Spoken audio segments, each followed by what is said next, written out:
Elektr choynagimiz qancha tok iste'mol qiladi? Bugun eksperiment o'tkazamiz. Necha marta yoqasiz? Bir kunda 5 marta, 10 marta choy qaynatasiz. Shuni pulini hisoblab beraman. Video qiziq bo'lsa oxirigacha ko'ring. Men sizga oxirgi qog'ozda qanday hisoblashni ko'rsataman. Undan foydalanish uchun mana hozir qanaqa haroratni bilib olamiz.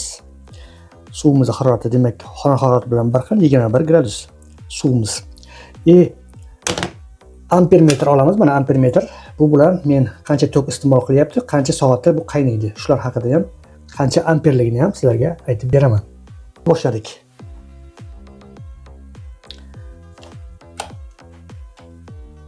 Mana choyni qo'ydim.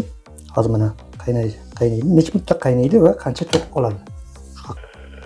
Va mana qancha vatt tok iste'mol qilyapti, shuni ko'rsataman sizga. Mana elektr choynagimiz 1577 vatt iste'mol qilyapti, ya'ni 1600 vatt. Soatiga o'zi 1600 vatt iste'mol qiladi. Choynagimizning qaynashi mana hozir qaynab chiqadi. Mana hozir tepasi soati ham turibdi. 4 minut 37. Endi buni choynakni vattiga qarab, ya'ni agar vatti kattaroq bo'lsa, tezroq qaynatadi. Bu endi bu choynagimiz, demak hozir ko'ramiz 5 minut atrofida, endi 6 minut atrofida qaynatadi suvni. Mana ko'ramiz. Endi amperini ham ko'rsak bo'ladi. Mana necha amper tok iste'mol qilyapti.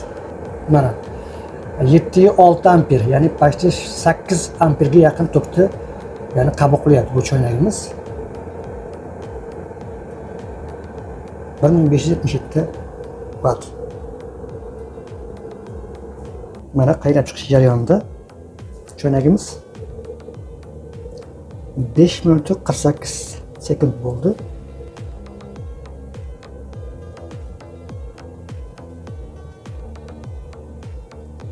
Agar choynagingizda vatti kuchliroq bo'ladigan bo'lsa, kuchliroq chaynaq bo'ladigan bo'lsa, 3 minut, 4 minutda ham bu qaynaydi.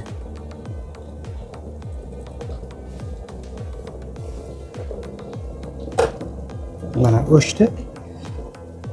Demak, hisobladigan bo'lsak, mana 6 minut 16 sekundda choynagimiz qaynab chiqdi. Demak, sizga hisoblab bersam qog'ozda, rozetkamizda kelgan rozetkamiz 210 volt. Endi rozetka toki bo'ldi. Aslida bu 220, 230 bo'lish kerak edi. Hozir anaqani pribordda tekshirganimizda 210 volt. Bu kam kelib qoldi. 200 volt qabul qildi. Va 1600 vatt choynak quvvati, ya'ni 1600 vatt qabul qildi choynagimiz. Ko'rdingiz? 1600 vatt qabul qildi. Va shu 1600 vattda 6 minutda choy qaynab chiqdi. Ya'ni qaynab chiqish payti bo'ldi 6 minut. Agar sizda choynagingiz kuchliroq bo'ladigan bo'lsa, bu 6 minut emas, 4 minut, 3 minutda ham qaynatish mumkin. Agar buni vatti katta bo'ladigan bo'lsa, tezroq bo'lishi mumkin. Keyin 7.6 amper tok o'tdi bundan. Ya'ni choynagimiz 7.6 amper qabul qildi. Endi hisoblasak 16 1 kilovatimiz masalan hozir 1000 vatt bo'ladigan bo'lsa, bu 1.6, ya'ni 1.6 kilovat. Endi buni bo'ladigan bo'lsak 0.16 kilovat soat, ya'ni 1 kilovat emasda 0.16 kilovat.